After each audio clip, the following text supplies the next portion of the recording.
Discuss చేస్తాను, ఢిల్లీకి వెళ్తానని చెప్పారు. పార్టీ అయితే చాలా సీరియస్గా ఉంది ఎన్డీఏ కూటమి. ఎందుకంటే ఇప్పటికే బీజేపీ నాయకులు కూడా రాజనగరం నుంచి అనేకమైన ప్రెస్ మీట్లు పెట్టి దీని మీద సిబిఐ ఎంక్వైరీ అవ్వాలని కూడా అడుగుతా ఉన్నారు. ఎన్డీఏ కూటమి దీని మీద చాలా సీరియస్గా ఉంది. ఎవరైతే అవినీతికి పాల్పడి ఉన్నారో, సంక్షేమ కార్యక్రమాలని చూపించి ఇళ్ల స్థలాల్లో ఎవరైతే అవినీతి చేస్తున్నారో కఠినమైన చర్యలు ఉంటే దాంట్లో ఎక్కడ కూడా కాంప్రమైజ్ అయ్యే పరిస్థితులు ఉండవు. అది హౌస్ కమిటీ కింద వెళ్ళి దాని తర్వాత సిఐడికి వెళ్ళడమా లేకపోతే ఏ విధంగా వెళ్ళడం అన్నది గౌరవ ముఖ్యమంత్రి గారితో పాటు స్పీకర్ గారి యొక్క చొరవతోటి ఆ కార్యక్రమం కూడా చేస్తామని కూడా తెలియచేసుకుంటూ, అలాగే నిన్న బ్యాంక్ కూడా వెళ్ళాం. కొత్తగా ఏర్పడిన పాలకవర్గం అంతా కూడా బీజేపీ, టీడీపీ, జనసేన డైరెక్టర్లు అందరూ కూడా వెళ్ళి చంద్రబాబు నాయుడు గారు కలిసినప్పుడు ఆయన చాలా ఆనందించారు. మంచి విజయం సాధించారు.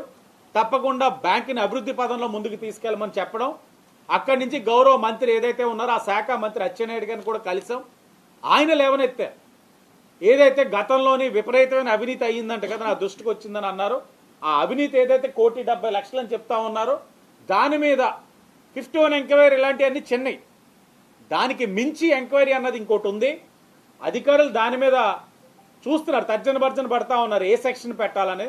కఠినమైన చర్యలు అయితే తప్పకుండా ఉంటాయి. ఆర్యాపురం బ్యాంకులో అవినీతికి పాల్పడిన వారు, అది అధికారులా లేకపోతే ఆ నామినేటెడ్ బాడీ అన్నది ఎవరైనా సరే అతి దగ్గరలో ఎంక్వైరీ కాల్ ఫర్ చేస్తాం.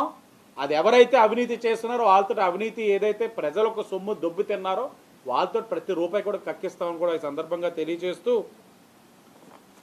అలాగే తెలుగు యూనివర్సిటీ పొట్టి శ్రీరాములు తెలుగు విశ్వవిద్యాలయం ఏదైతే ఆనాడు అన్న నందమూరి తారక రామారావు గారు ముఖ్యమంత్రిగా ఉన్నారు ఏర్పరచున్నారో, ఇది మనకి విభజన చట్టం షెడ్యూల్ 10 కింద ఉండి హైదరాబాద్ నుంచి ఆపరేషన్స్ నడుస్తూ ఉన్నాయి.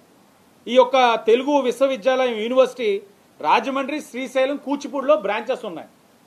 2025కి వాళ్ళు నెక్స్ట్ అకాడమిక్ ఇయర్కి తెలంగాణ వాళ్ళు ఒక నోటిఫికేషన్ లాగా ఇచ్చేస్తున్నారు. తెలంగాణ స్టూడెంట్సే ఇక్కడి నుంచి 2025కి. సో మనం అప్రమత్తమై ఆ యూనివర్సిటీని ఎలాగ ముందుకు తీసుకెళ్లాలన్న దాని మీద చర్చించాల్సిన అవసరం ఉంది. ఆ యూనివర్సిటీ కూడా లోకేష్ గారు గౌరవ మంత్రి గారితో కూడా చర్చించి ఆయనకి ఒక ప్రతిపాదన కూడా చేయడం జరిగింది.